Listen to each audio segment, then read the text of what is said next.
بسم اللہ الرحمن الرحیم۔ السلام علیکم ورحمۃ اللہ وبرکاتہ۔ محترم ناظرین و سامعین، آج میں آپ سب کی خدمت میں استغفار کا ایک ایسا شاندار جاندار عمل لے کر آیا ہوں کہ جس کی برکت سے آپ سب کے مسائل حل ہو جائیں گے اور تمام حاجات پوری ہو جائیں گی۔ لیکن آپ کو میں استغفار کے متعلق کچھ باتیں بتانا چاہتا ہوں کہ جس سے اکثر لوگ ناواقف ہیں، لہٰذا میں اپنی ذمہ داری سمجھتے ہوئے آپ کو استغفار کی اہمیت اور فضیلت کے حوالے سے وہ باتیں بتاؤں گا کہ جن کو جاننے یا پڑھنے کا آپ کو موقع نہیں ملتا۔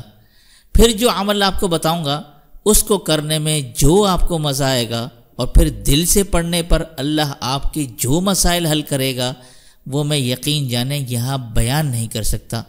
لہٰذا میری آپ سب سے مؤدبانہ التماس ہے کہ اگر ابھی تھوڑا سا وقت ہے تو یہ ویڈیو پوری دیکھیے گا، ورنہ آپ بعد میں آرام سے دیکھیں۔ جزاکم اللہ خیر۔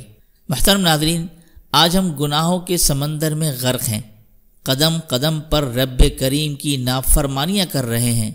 ہماری صبح، ہماری شام، ہماری رات معصیتوں سے آلودہ ہیں۔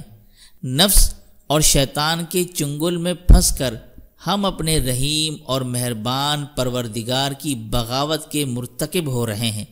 دنیا کی محبت نے ہمیں آخرت سے غافل کر رکھا ہے۔ اس فانی، عارضی اور ختم ہو جانے والی زندگی کو ہم نے اپنا مطمع نظر بنایا ہوا ہے۔ خوف خدا، فکر آخرت اور بارگاہ الہی میں حاضری کا احساس معدوم ہوتا جا رہا ہے۔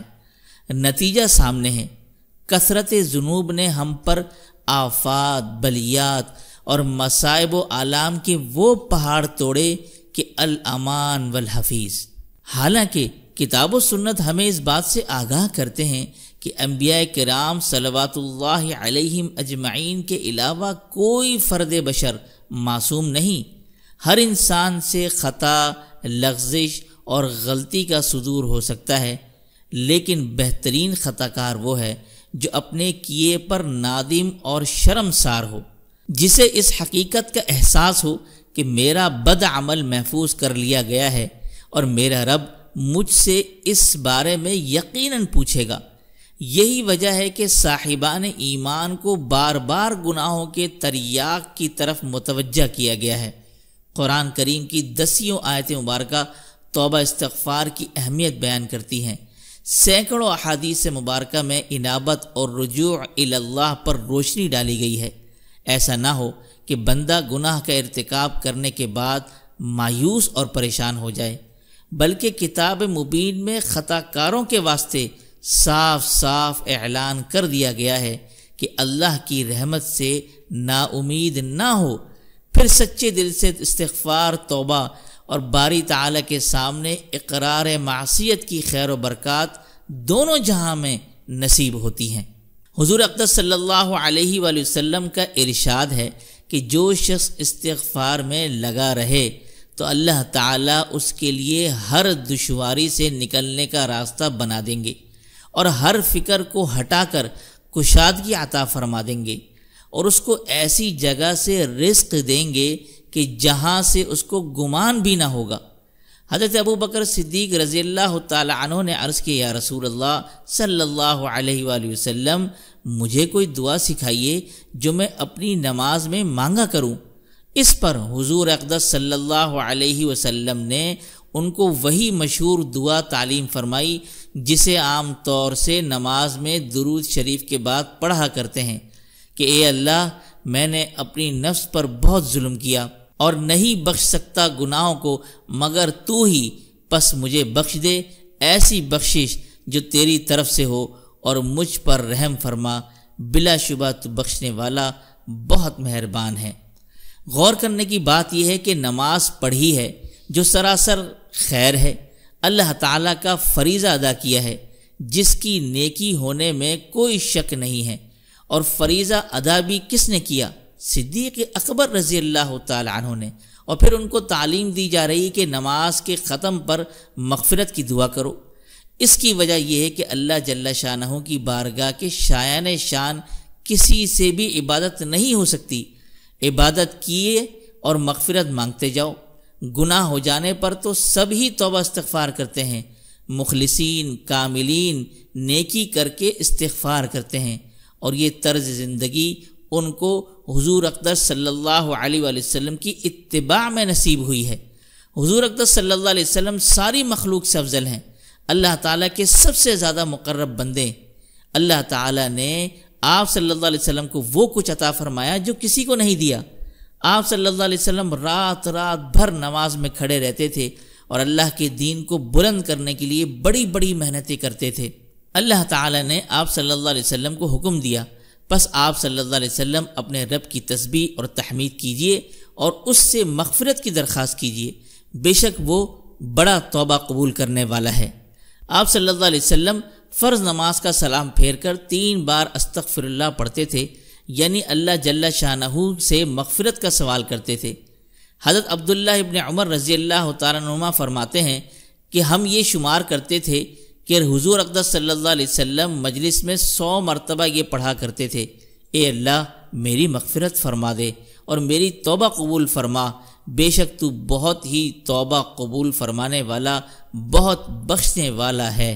استغفار دل حاضر کر کے ہو تو بہت ہی عمدہ بات ہے، اگر حضور قلب نہ ہو تب بھی زبان پر تو استغفار جاری رہنا چاہیے، یہ بھی انشاءاللہ تعالی بہت کام دے گا۔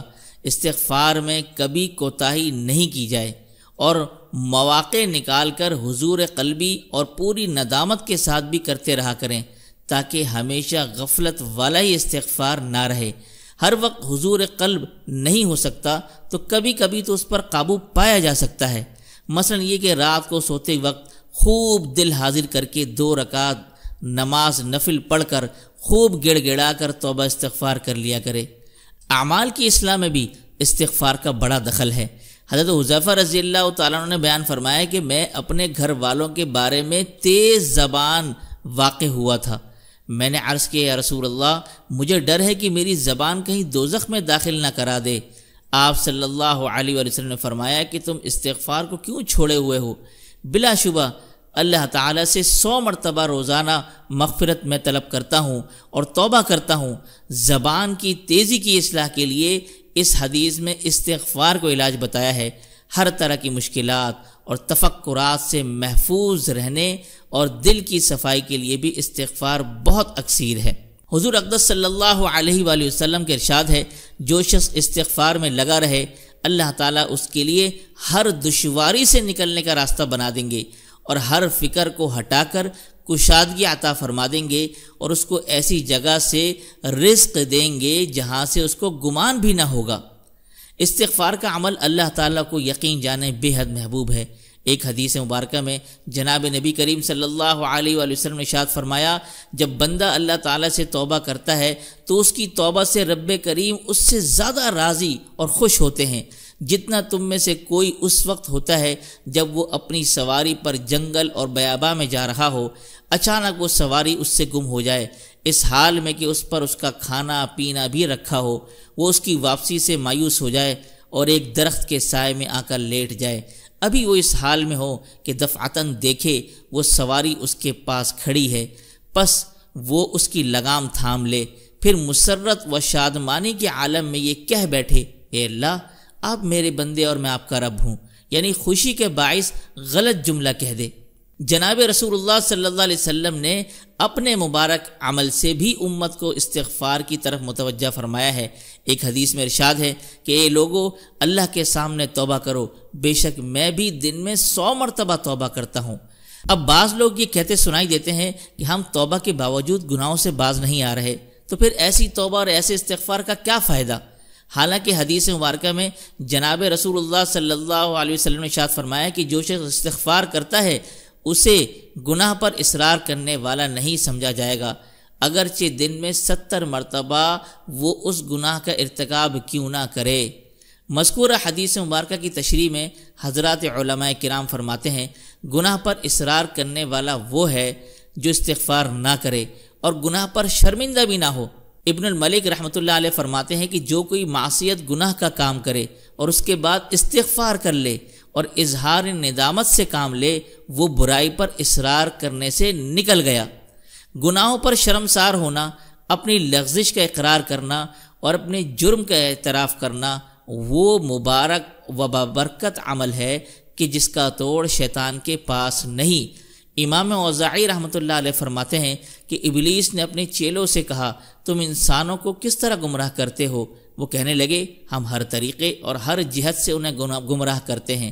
ابلیس نے جواب میں کہا، کیا استغفار کے بارے میں بھی تم نے انہیں گمراہ کیا ہے؟ یہ سن کر ابلیسی گماشتوں نے کہا، استغفار تو وہ عمل ہے جو توحید باری تعالیٰ کے ساتھ جڑا ہوا ہے، اس پر ہمارا زور کیسے چل سکتا ہے؟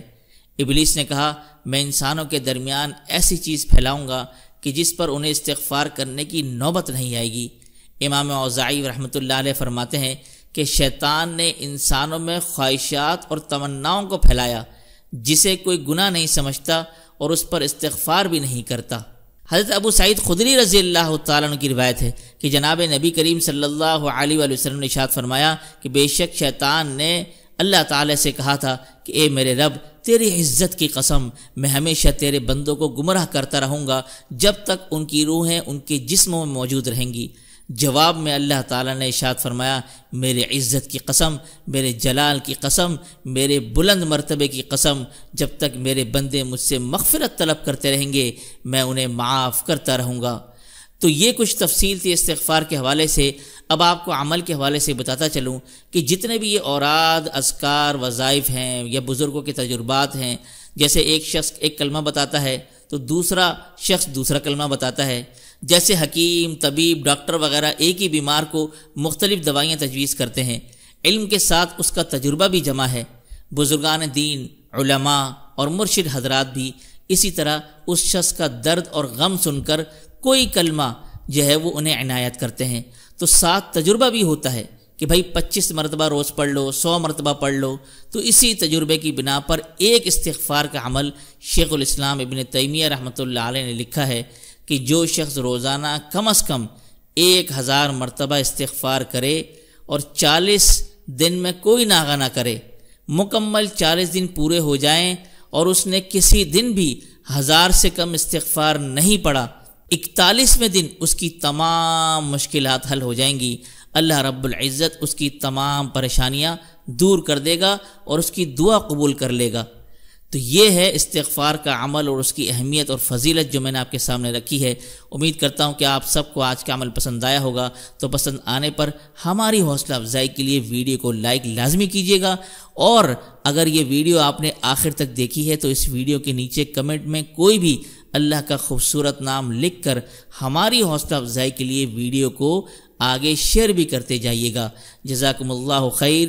السلام علیکم ورحمۃ اللہ وبرکاتہ۔